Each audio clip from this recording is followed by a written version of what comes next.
कल तक हमने क्या करा था, कल तक हमने टोटल आउटकम्स के बारे में पढ़ा था। आज हम क्या करेंगे, प्रोबेबिलिटी के बारे में डिस्कस करेंगे कि प्रोबेबिलिटी क्या होती है। तो कल बताया था आपको कि प्रोबेबिलिटी क्या होती है, probability equal to number of favourable outcomes upon number of total outcomes, या कह सकते हैं हम number of outcomes in a event, ठीक है, अपॉन टोटल आउटकम्स। क्लियर? तो देखिए 1 to 10 नंबर्स हैं। कितने नंबर्स हैं क्वेश्चन नंबर 4 में? 1 to 10 नंबर्स हैं, यानी हमारे 1 2 3 4 5 6 7 8 9 एंड 10। स्लिप में इन 10 नंबरों को लिखा गया है और एक बॉक्स में गिरा गया है, और रेंडमली किसी एक स्लिप को क्या करा गया है, टिक किया गया है। ठीक है, तो हमें किसी चीज की प्रोबेबिलिटी बतानी है, गेटिंग अ नंबर ऑफ 6, यानी 6 आने की क्या प्रोबेबिलिटी होगी। तो देखिए अगर आप इसमें देखेंगे तो टोटल आउटकम आपके कितने हैं, 10 है आपके। तो सबसे पहले हम लिखते हैं इसके अंदर total outcome, total outcome in given event, in given event equal to 10। ठीक है, अब देखिए सबसे पहले आपने टोटल आउटकम लिख लिया, ये आपको सभी में लिखने की जरूरत नहीं होगी, एक बार लिख लीजिए आप। अब ए पार्ट देखिए, इसमें क्या कह रहा है, ए पार्ट में कह रहा है गेटिंग अ नंबर 6, तो 6 आने की क्या प्रोबेबिलिटी होगी। तो देखिए टोटल 10 में 6 कितनी बार आ रहा है, 1 बार आ रहा है। तो नंबर ऑफ फेवरेबल आउटकम कितने हो गए इसके, 1 हो गए। नंबर ऑफ फेवरेबल आउटकम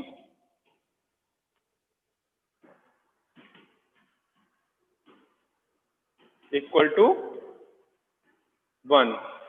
ठीक है, टोटल आउटकम पता है आपको, नंबर ऑफ फेवरेबल आउटकम निकालना पता है, तो प्रोबेबिलिटी निकाल दीजिए। तो प्रोबेबिलिटी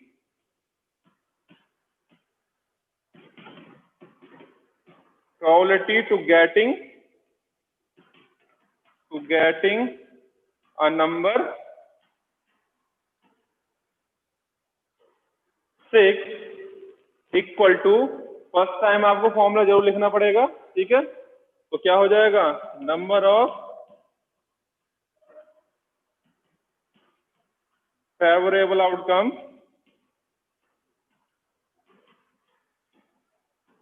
अपॉन टोटल आउटकम। ठीक है, तो कितने थे फेवरेबल आउटकम्स हमारे, 1, टोटल कितने हैं 10, तो कितनी प्रोबेबिलिटी हो जाएगी इसकी, 1/10 हो जाएगी। क्लियर? कितनी हो जाएगी, 1/10 हो जाएगी। बी पार्ट में क्या बात कर रहा है, लेस देन 6। तो देखिए लेस देन 6 कितने होंगे हमारे नंबर, 1 2 3 4 5, यानी 5 नंबर होंगे लेस देन 6। तो फेवरेबल आउटकम कितने हो गए इसके, 5। टोटल आउटकम कितने हो गए, 10।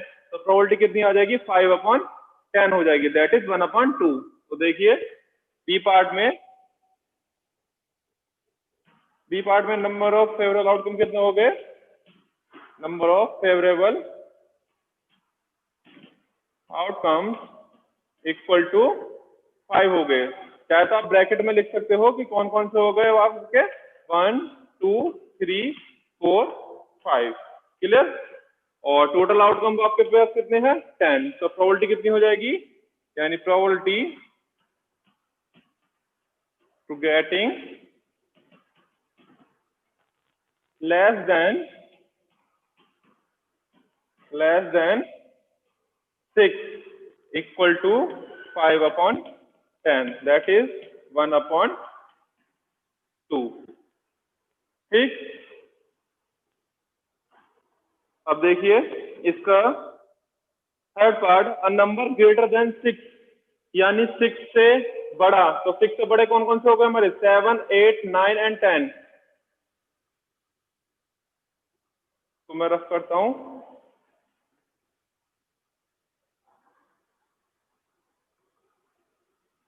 देखिए 6 से बड़े कितने हो गए, 1 2, यानी 7 8 9 और 10। तो कितने फेवरेबल आउटकम हो गए इसके, 4। कौन कौन से, 7 8 9 एंड 10। कितने हो गए,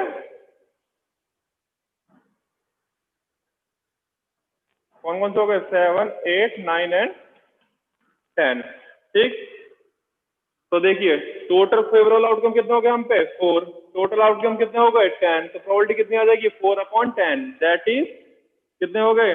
2/5। क्लियर?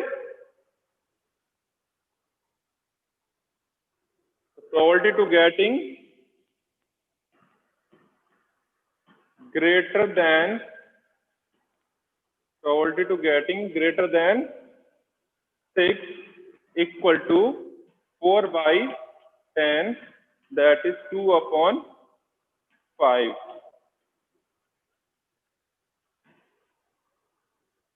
ठीक,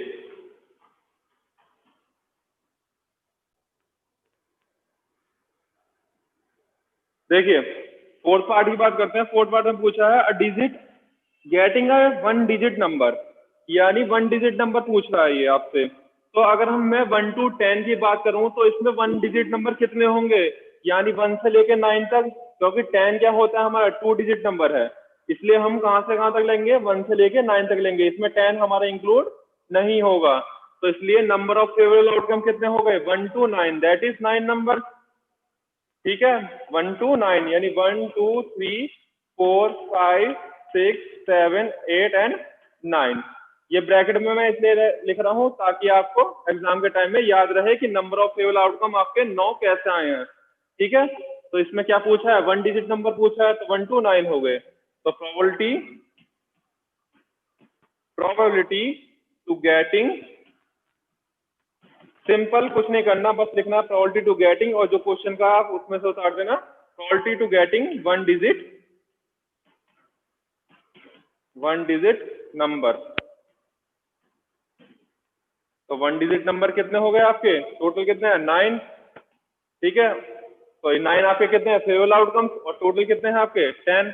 तो आंसर कितना आ गया? 9/10 आ गया। ठीक है, अब देखिए, अब क्वेश्चन नंबर हम 5 को डिस्कस करते हैं। क्वेश्चन नंबर 5 में कहा है if you have a spinning wheel with 3 green sectors, 1 blue sector and 1 red sector, what is the probability to getting green sector and what is the probability to getting non blue sector? चलिए करते हैं इसको।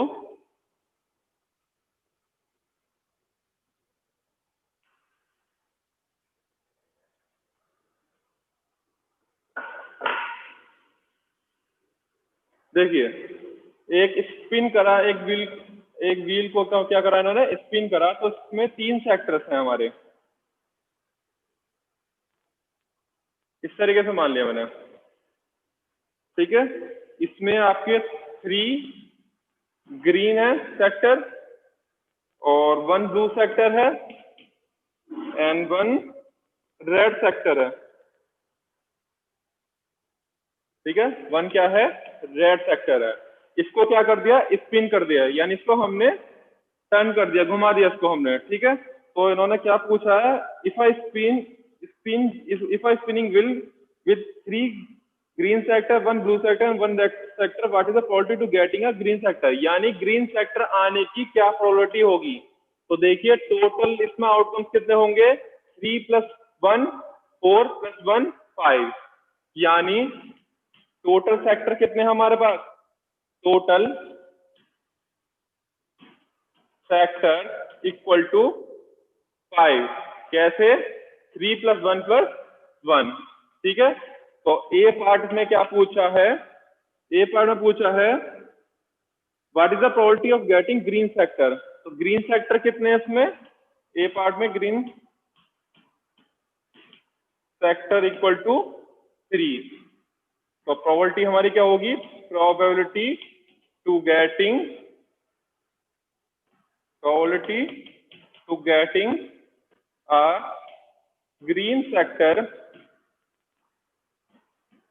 a green sector equal to number of favorable outcomes upon number of total outcomes, यानी number of favorable outcomes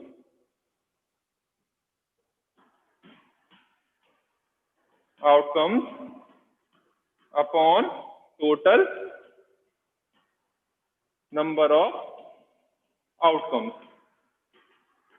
तो total outcomes कितने हैं हमारे पास 5, यानी हमारे पास 5 सेक्टर्स हैं और नंबर ऑफ फेवरेबल आउटकम कितने हैं फर्स्ट पार्ट में 3, तो इसकी प्रोबेबिलिटी कितनी हो जाएगी 3/5 हो जाएगी इसकी। क्लियर?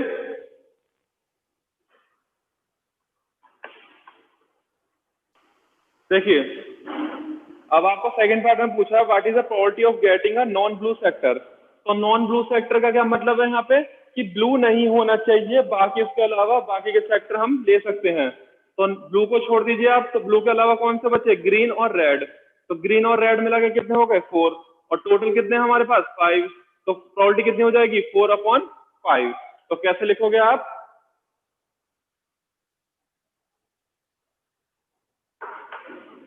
यानी आप यहाँ पे लिखोगे टोटल फैक्टर आपके पास 5 हो गए, non blue factor equal to 4। कैसे, ब्रैकेट में लिख देना 3 ग्रीन है और 1 रेड है। इस तरीके से ये आया आपका। तो probability to getting a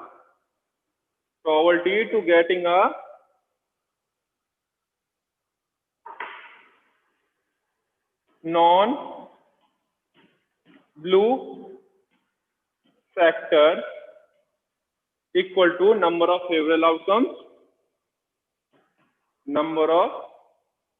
favourable outcomes upon total outcomes. तो कितने हैं फेवरेबल आउटकम्स हम पे 4 है, यानी 4 इसमें मतलब 4 क्या हो सकती है, इवेंट्स ऐसे हो सकते हैं जो हमारे आ सकते हैं यानी ब्लू के अलावा, और टोटल कितने हैं हम पे 5। तो प्रोबेबिलिटी कितनी हो गई 4/5 हो गई। ठीक है, चलिए अब इसके बाद हमारा क्वेश्चन नंबर बात करते हैं हम question number 60। Mute. Find the probability of event given in a question number 2। यानी क्वेश्चन नंबर 2 के अंदर आपने जो इवेंट्स निकाले थे यानी टोटल आउटकम्स जो निकाले थे आपने, अब हमें क्या करना है उसी की हमें प्रोबेबिलिटी को फाइंड करना है। ठीक है, तो क्वेश्चन नंबर 2 पे हम वापस आते हैं। क्वेश्चन नंबर 2 था when a die is thrown list the outcome of an event getting. तो क्वेश्चन नंबर 2,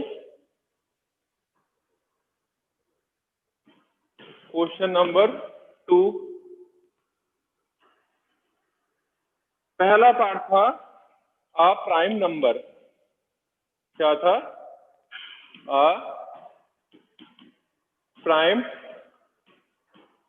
नंबर। ठीक, और इसके अंदर हमारे, अब देखिए अब डाई को आपने थ्रो करा है, तो डाई जब थ्रो होगा तो उसके अंदर कितनी प्रोबेबिलिटी हो आ सकती है टोटल, यानी 1 to 6, क्योंकि 1 to 6 में क्या होते हैं नंबर होते हैं। तो हम सबसे पहले लिख लेते हैं यहाँ पे टोटल आउटकम्स।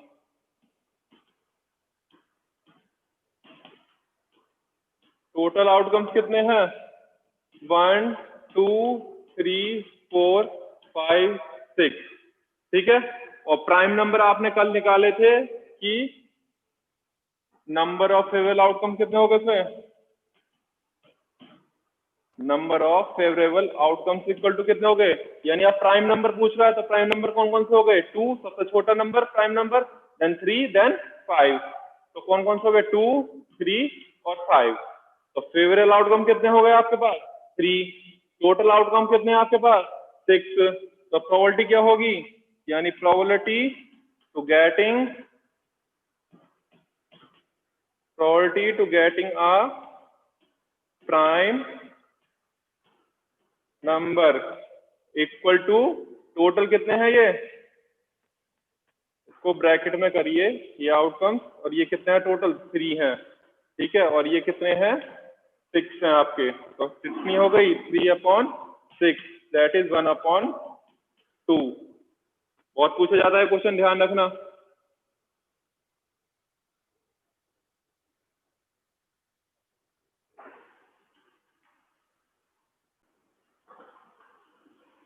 चलिए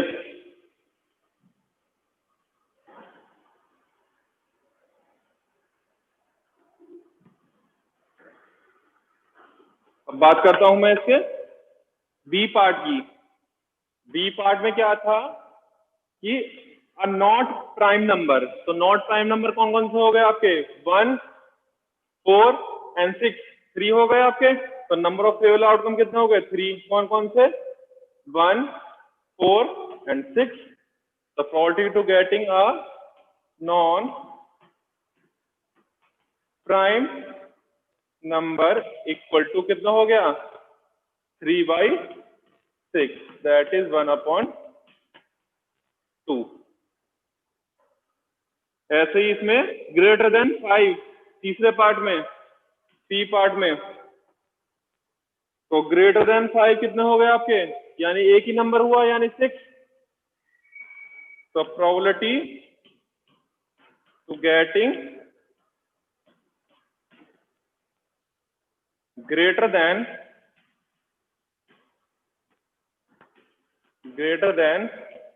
5 इक्वल टू 1/6.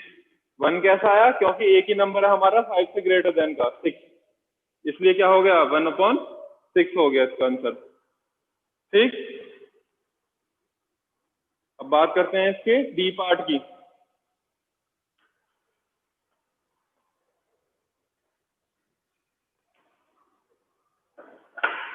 डी पार्ट में पूछा है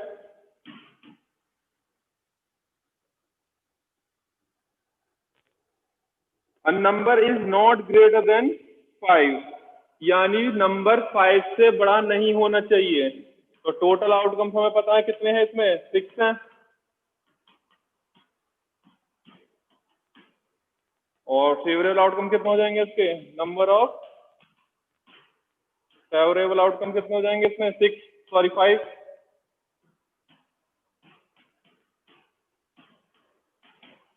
कैसे? एक तो 1 आएगा इसमें, एक 2 आएगा, 3, 4 और 5 आएगा इसमें। ठीक है, कौन कौन से हो जाएंगे? 1 2 3 4 एंड 5, क्योंकि इसमें कह रहा है नॉट ग्रेटर देन 5, यानी 5 से बड़ा नहीं होना चाहिए वो, यानी 5 होना चाहिए और 5 से छोटा होना चाहिए। ठीक है, तो प्रोबेबिलिटी क्या होगी इसकी? प्रोबेबिलिटी टू गेटिंग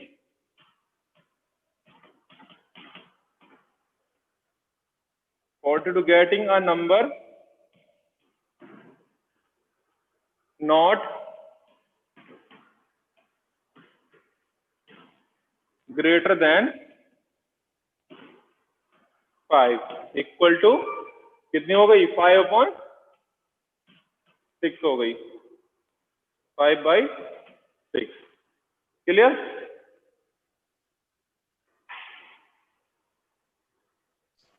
क्या कहते हैं जो कलेक्शन होता है कार्ड्स का, उसको पैक या डेक कहते हैं। उसके अंदर टोटल हमारे 52 कार्ड्स होते हैं।